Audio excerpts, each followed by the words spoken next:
And that leads me to the tax collector, aka publican in some of your Bibles. Here's the shocking thing about the parable of the tax collector. It is impossible for me, in modern lingo, to put into words how low on the social totem pole the tax collector was in Jesus' day. They were the least moral person on the face of the earth. So, I'm not even going to try to make a comparison that's fair, because frankly, who am I to say who has low morals? So I'll let you do it. You don't have to say it out loud, but just pick somebody who's like the trash of the earth in the way they live their lives. Their moral code, the way they treat their neighbor, the way they treat their lives, the way they treat their body. Just pick it. Maybe it's drugs, maybe it's alcohol, maybe it's sex, maybe it's greed, maybe it's vice, maybe it's violence, maybe it's murder, maybe it's rape, maybe it's adultery, maybe it's all of them in one big old fat ugly ball. That's getting you close to the reputation of the tax collector. All right, now take that guy and bring him to your church. Bring him in all of his filthy glory. Bring him in whatever garbage that makes him garbage. He brings all of that with him to church. If it's drugs, if it's alcohol, maybe he comes in drunk. He comes in high. He comes in with 3 women on his arm. He comes in with a stolen car. Whatever. I don't know. Insert your tax collector. And he walks in. Now, that's why I told you would gladly choose the Pharisee when you build your membership roll. There's no doubt about it. It looks better in the community. It's way more moral. Who in the world would want the tax collector? I'm trying to offend your sensibilities because that would get you close to how the crowd felt when Jesus told this story. That's the only way we'll really understand how they felt when he told this story, is if I can come close to convincing you I've pushed it too far.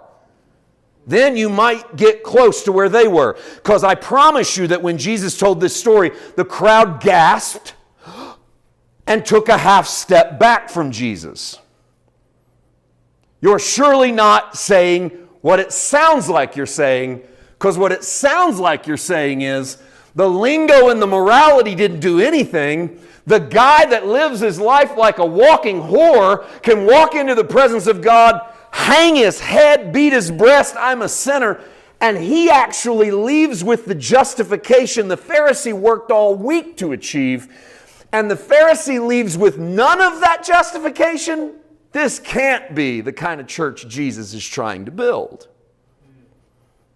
Now, I know you, and I know me, and you actually believe everything I just said, and you're okay with it because you believe in the grace of God. And yes, you are glad it's just a story, and God's not asking you to build a church around it.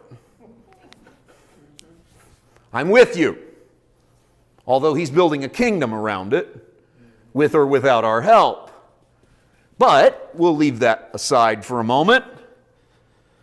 I just want you to notice that the reason why it lists off of the Pharisees' good works and lists none of the publicans' bad works is because it's a literary device.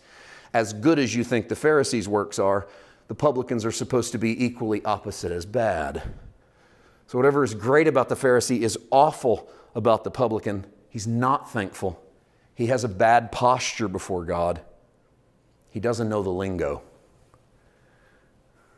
He's not the Pharisee. Now, I told you before, and you can feel me heading to the end. Part of you can feel it because the story's over. But you can also feel it because you know there's something else here. Something that's just lingering below the surface that you know is starting to nag you a little bit because you know there's a turn coming. And the turn is where I warned you at the top of this message. Be careful when you read this story that you have it figured out. And the reason why you need to be careful is because this is our instinct. We think that the Pharisee is the exception to the rule. Not all believers are this way. Just the really pious ones. Just the religious crowd. Just this crazy old Pharisee. So it's not everybody that comes into the temple like this. Jesus is just trying to show us what happens when religion goes bad. That religion gone to seed creates that kind of Pharisee, and that juxtaposed against it, he'd show you'd be better off to just be a filthy, old, rotten sinner, the walk in hell, than it would be to be a religious individual. And you go, I can live with that. Yeah, that's exactly what Jesus is saying. But I'm here to tell you, be careful, because there's more there than meets the eye. And let me say it this way, the Pharisee in this story is not the exception. The Pharisee in this story is the standard. You don't believe me? Then let me present for you a little quiz. I want us to imagine that we moved 1 week into the future past this story.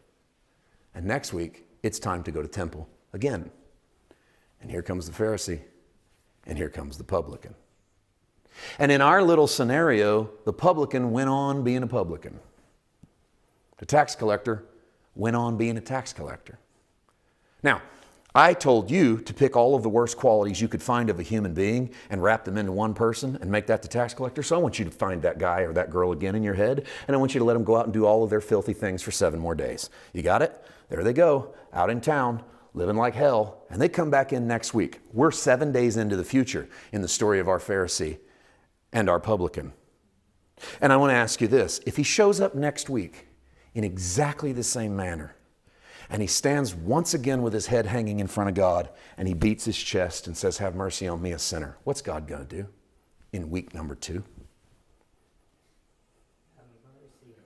Have mercy. Good place to start, right?